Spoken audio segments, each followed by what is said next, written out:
Welcome back. Jaynie Morris here. I hope whatever you're doing, as I always say, wherever you are in this amazing, beautiful world of ours, I hope you're having an absolutely fabulous day. Welcome back to yet another chapter reading from my latest book, this time next year, your guidebook to life freedom. Again, huge shout out to all of you that have been messaging me, sending me emails. I even got a letter in the post the other day. Just think about it. How often have you received a letter, an actual handwritten letter, in the post of recent times? I think with everything that we have at our fingertips now, computers, emails, text messaging, WhatsApp, all those sort of different high technology communication instruments that are now available for all of us. Unfortunately, sadly, I think the handwritten letter with the stamp on the envelope is starting to become a very rare thing. So when I went to the post office and collected my mail the other day and got this handwritten envelope with a stamp on it, actually from the USA. So big shout out to all my friends in the USA, saying how much they loved reading my book, how much they got out of reading my book, this time next year, Your Guidebook to Life Freedom, and some comments in regards to that of what they've actually implemented in their lives.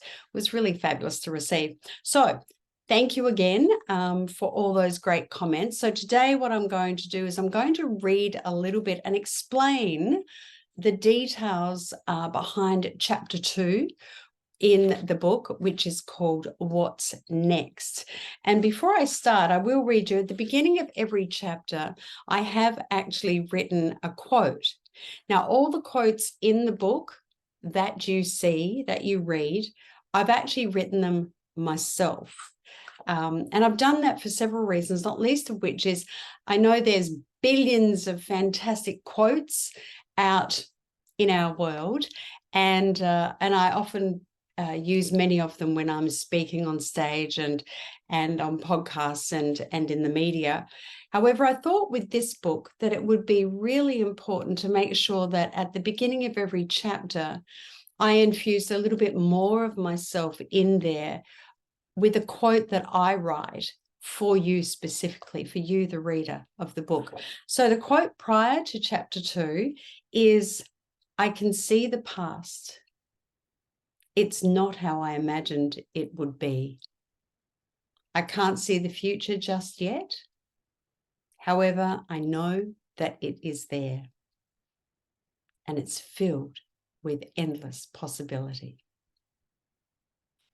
So that's the quote at the beginning of chapter 2. So chapter 2, as I say, the title is What's Next? And in this chapter, what I've done is I've taken elements of what happened to me once I actually started going through the breakdown of the very harsh breakdown of my relationship and what I was faced with. And so I took several elements of that, and then what I've done is I've unpacked them in this chapter. Because again, in talking to others who have been through breakdowns in their relationships, at work, in family situations, fill in the gap, there seems to be a lot of continuity in regards to how people have looked at how they've dealt with how to take the next step, what's next. So I've unpacked it in this chapter, and I've talked briefly about how what I've done in the past when I've been faced with challenges and breakdowns in my business life, in my family life, in previous personal relationships, and obviously in the actual relationship that led the breakdown of the relationship that led me to write this book. And then in it, what I do in the action steps, because remember, in this book, at the end of every chapter, what I do is I give you a bullet point summary of what you've just read. But then, because the book's all about being solution focused, then I have action steps for you to take, or to suggest that you take as well. And so in this chapter, some of the questions that I pose are, what events in life have shaped how I think, or behave? So I'm talking to you, the reader. Have they shaped you in a healthy way, or ways you would like to change over time? Good question. That's a good question. Are you prepared to seek counseling or address those issues in other more private ways? I just want to talk to you about counseling. Some people have a little bit of an adverse reaction when the suggestion of seeing a counselor or a life coach is presented to them. I certainly have in the past, when it has been suggested to me that perhaps I need to see a counselor. If I go back, the first time it was ever suggested to me was with my late husband, father of my children, and we were going through issues, and it was suggested that we go to family counseling. And back then, it was sort of looked upon as if you went to counseling, that there was something broken within you and that you weren't good enough, or that you couldn't manage things on your own. And there was this stigma about it. Now, we went to family counseling. That was my first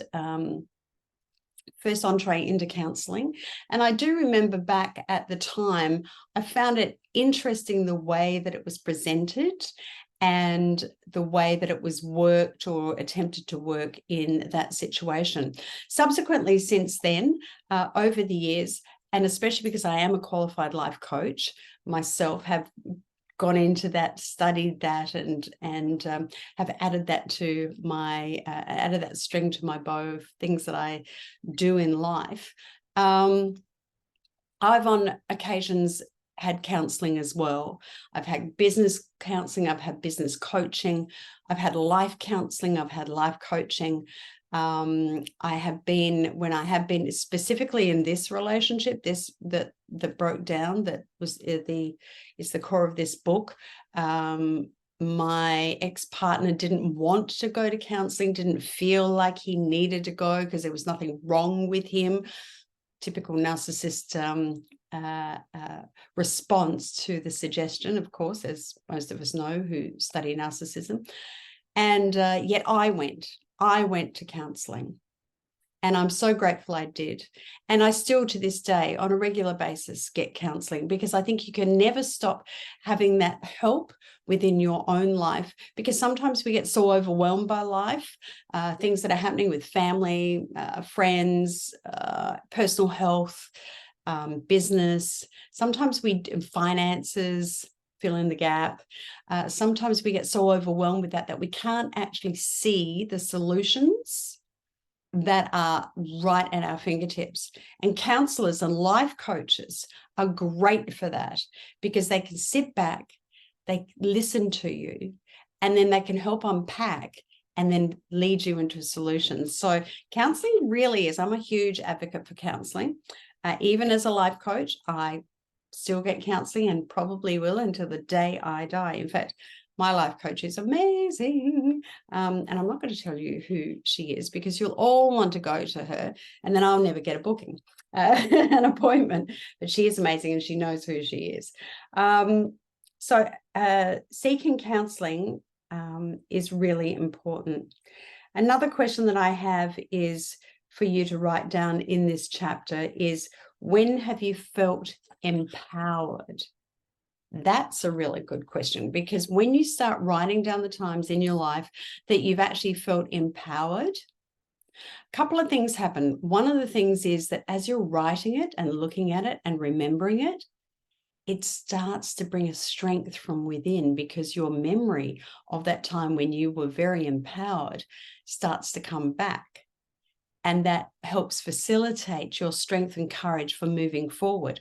Another question is, when have you been resilient? Again, same reaction will come to the fore. And another question, deep down, who do you think you are really? Really good questions, part of the work process in chapter 2.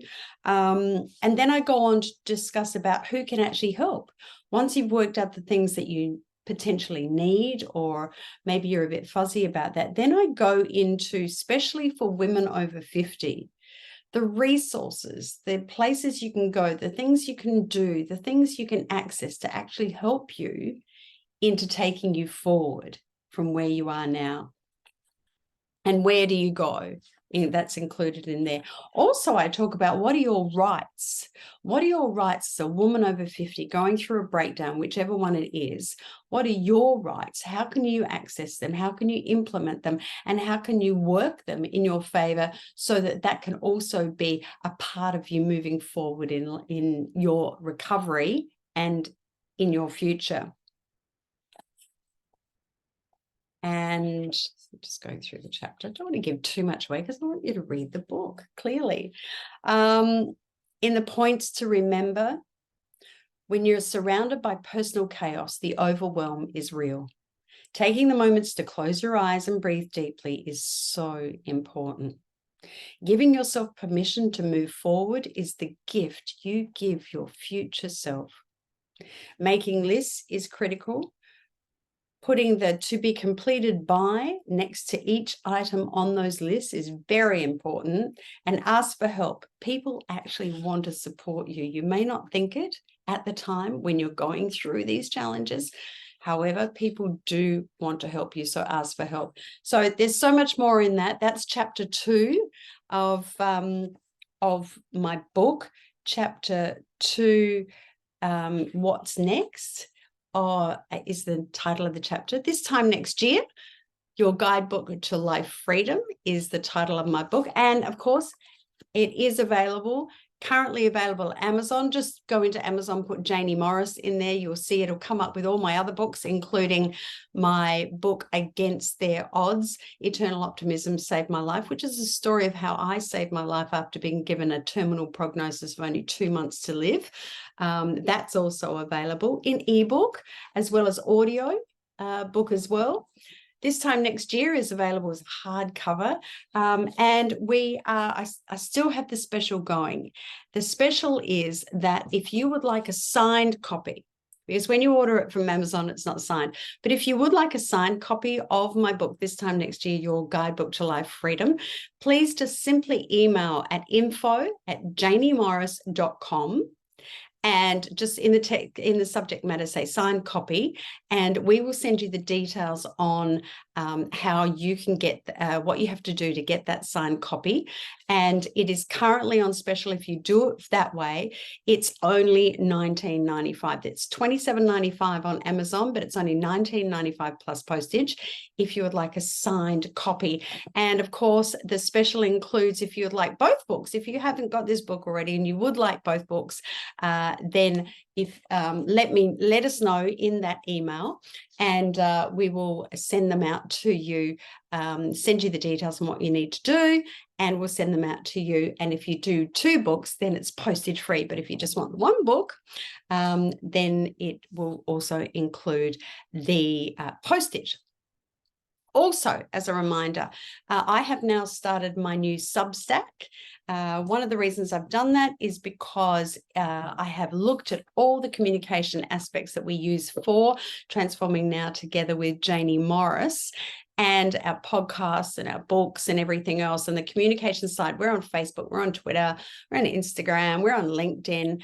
And I just wanted to consolidate it all and have a space where the communication and the messages and the information that I want to share with you is intimate, is private. And so we're doing it through Substack. You can access some content for free. So please go to at Jaynie Morris at Substack and subscribe there for the free content, which will be available, sent through to you. And of course, there will be a section there if you'd like to subscribe for more of content, but also a closer connection with myself individually, as well as great discounts on all the events that we've got coming up soon, as well as a big retreat that we're currently planning. There's also the option to do that as well. And finally, what was the final thing I just had in my head that I wanted to share with you? It has just gone out of my head. as it does. Anyway, that is today's chapter reading of This Time Next Year, your guidebook to life freedom. Chapter 2, I hope you enjoy it. If you want the books, you know how to get them, Amazon or email info@jayniemorris.com. And also, that's the final thing I wanted to say to you. If you have an event coming up, or if you'd like me to speak at your event coming up, or if you'd like me to do book signings, please just email at info@jayniemorris.com. I would love to come wherever you are and to do that. We do have a special that we are doing, that I do, is if you represent a not-for-profit and you'd like to have a fundraising element to that, have me come and speak at one of your events as well, then we do have a situation for those events that you can actually sell my books at those events, and you get 50% of the profits of the book. So it's a great little fundraiser as well. Just email info@jayniemorris and ask me any questions, and my team will get all of that information to you. Anyway, wherever you are in this amazing, beautiful world of ours, I hope you're having an absolutely fabulous day. And until next time with our chapter readings of This Time Next Year, your guidebook to life freedom, this is Jaynie Morris wishing you a beautiful day.